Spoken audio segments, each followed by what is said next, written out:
Kitco News special coverage of Paris Blockchain Week Summit is brought to you by Okra, permissioned DeFi composable index and strategy execution platform. We're talking about how to invest in the crypto and DeFi markets with an experienced fund manager managing $100 million in a crypto fund called Cypher Capital. Vineet Budki is here to join us today in the Paris Blockchain Summit. Welcome. Thank you. Well, great to be here. Great to have you. Vineet, you are the CEO of Cypher Capital. Tell us about your fund and your investment philosophy with this fund. Sure. So, we are a $100 million fund. That's from our own personal money.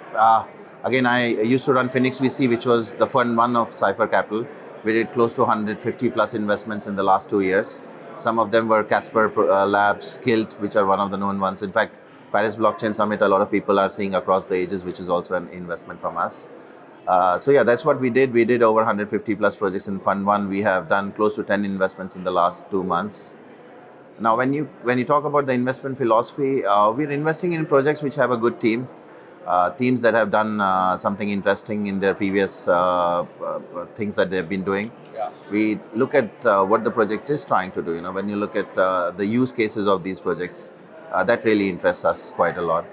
And of course, there are these general things about the backers who are backing these projects. Right. Personally, for us, the deal flow, we are not a lead investor, but a co-investor. So our deal flow comes from 75 VCs across the globe. In fact, we are building up ecosystem projects as well. We just built up a small $5 million ecosystem project fund for Ocean Protocol as well.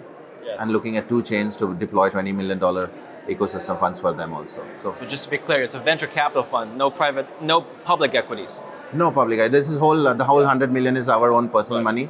In fact, our background comes from the mining part. We have over 200,000 miners with us, and we are building the Abu Dhabi great mining project, which is going to have world's 25% hashing power.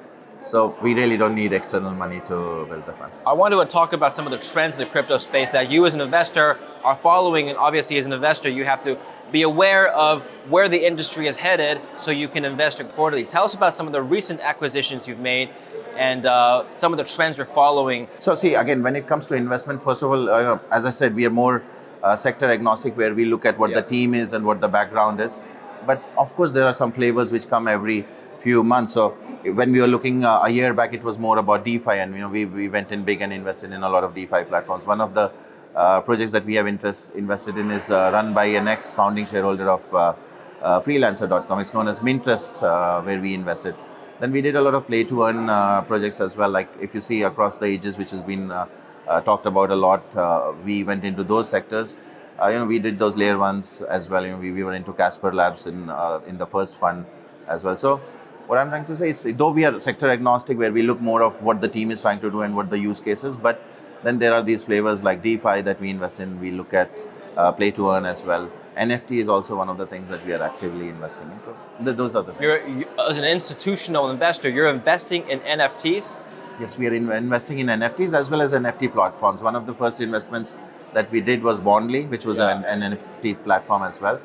Oh, but in fact, my other partner is a lot into NFTs. Okay. The good ones as well, which are art ones, and also the crypto cats and all those. Can you name a few NFTs you bought, or is that private information? I think let's keep it private, because that's my partner who does it. I'm more on the... Okay, so let's talk about some of the other crypto investments that you've made. Now, when you're assessing a company to buy, tell us about the criteria you look for. So I think the... Good management you've already mentioned. Let's talk about some more quantitative metrics. So see, it depends on how long are we looking at a project. So it is definitely who are backing this up, what is the amount of fundraise you're doing. When you look at the current markets, they're a bit shaky right now. We are looking at projects which can run 4 or 5 years and build something up. People who are focused more towards building a product. Then other than that, for quite a lot of VCs, tokenomics count a lot. How is the tokens vesting schedule?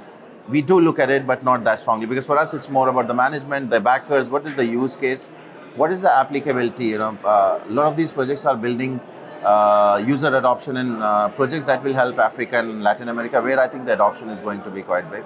So those are the 4 or 5 key parameters that we look at before investing. Okay, I want to go back to the trends now in the DeFi and crypto space. So blockchain's been around for more than 12, 13 years now. We saw the rise of retail to institutional adoption, now country adoption of Bitcoin. Now that's important for a lot of reasons. It shows confidence in cryptocurrencies as a potential currency, as a potential store of value. What are the major developments are playing out right now? Are we looking at the metaverse? Are we looking at Web3, rise of NFTs? What are the big themes in cryptos right now? Yeah, so coming to the point that you mentioned, the adoption is going. So Yeah. I still have a slightly diverging point on this. So currently we have 300 million people on board crypto, out of which I believe 90% are still speculators. They wake up in the morning to look at Bitcoin price. Yeah. So we're talking about roughly 2.9% of the world population in crypto, out of which 10% are real users who understand what Bitcoin does, what is the store of value, that it's an asset.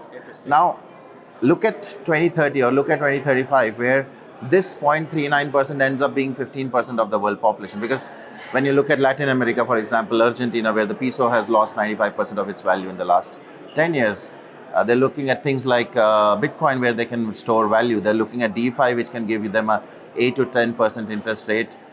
What is actually available in the US as well, like 2-3%. So for me, adoption is still on the rise. It's, speculators are there, but as we go towards 2030, a lot more people will get on board.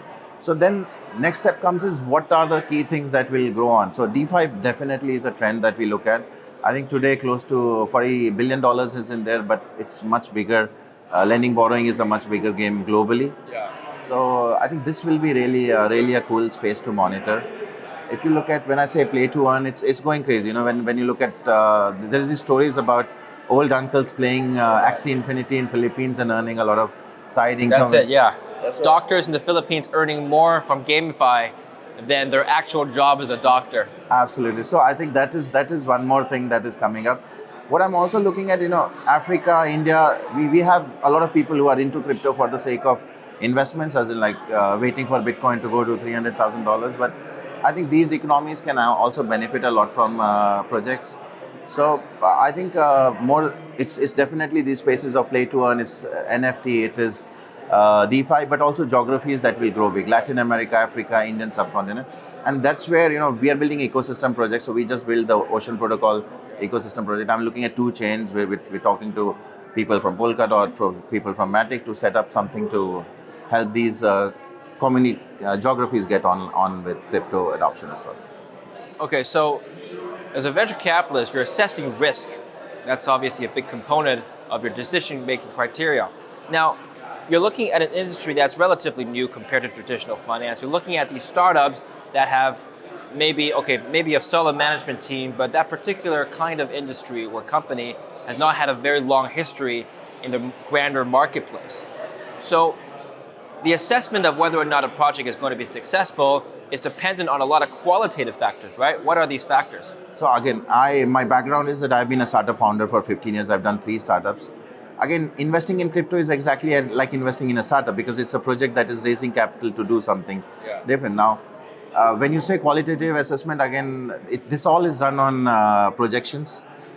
So the thing is that are these guys capable of implementing what they are saying? Yes. And then it comes completely back to the team because anyone can build a DeFi, lending, borrowing DeFi platform. But the point is, can you get user adoption on board? Can you get the total value locked?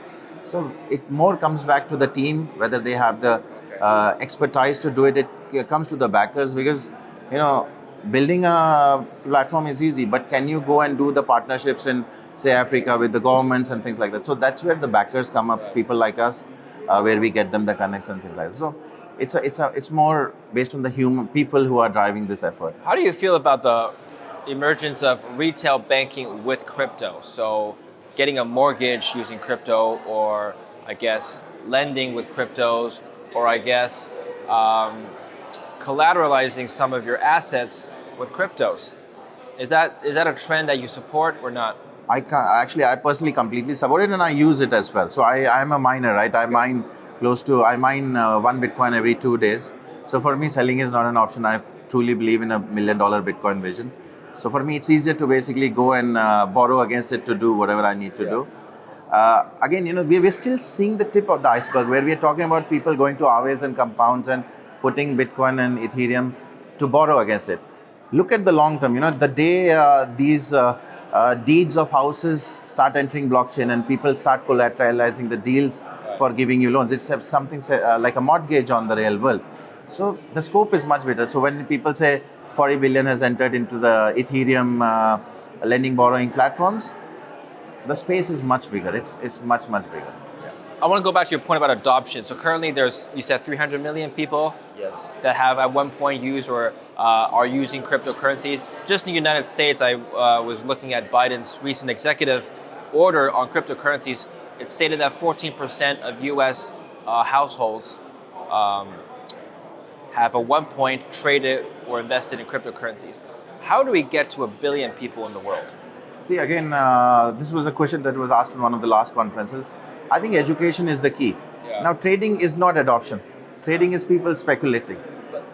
There, you might be an educated speculator, right? For me, adoption means people actually utilizing these to do something. So for me, like I'm one of the first guys who bought a house on Bitcoin in Dubai. So when you're doing an asset to asset transfer and actually paying through a Bitcoin for you bought a house with Bitcoin. Yes. Do you regret that purchase? Because the seller has Bitcoin. I don't know when you bought this house, but presumably his value appreciated a lot more than the house. Again, one of the things that any person, whether retail or institutional, has to know, there's a diversification of assets that has to be done. So yes, we come from the 2017 batch, and we have seen everyone. We are all hooked on to Bitcoin. Like I said, I don't sell my Bitcoins, but that doesn't mean that you don't diversify your assets. Again, having those real estate assets or gold is always beneficial, where you diversify your assets. But that ties into your earlier point about how do we get people to actually use Bitcoin or any other cryptocurrency as a utility. So just in your point about, let's take your house, for example, right? Now, do you think Bitcoin should be used as a form of payment? Some Bitcoin maximalists would argue that, no, you should never buy a house or a coffee or a car with anything with Bitcoin because the value will infinitely appreciate. So why would you use something that will appreciate to buy something that will appreciate less? So again, Bitcoin for me is not, personally I also think it's not meant to buy coffee, it's an asset. Yeah. And normally assets, you don't sell your gold to buy a coffee. Yes. You do an asset to asset transfer. But when you come to other cryptos like a USDT or any of the stable coins, yes, you can use them for doing a lot of transactions on a day-to-day basis.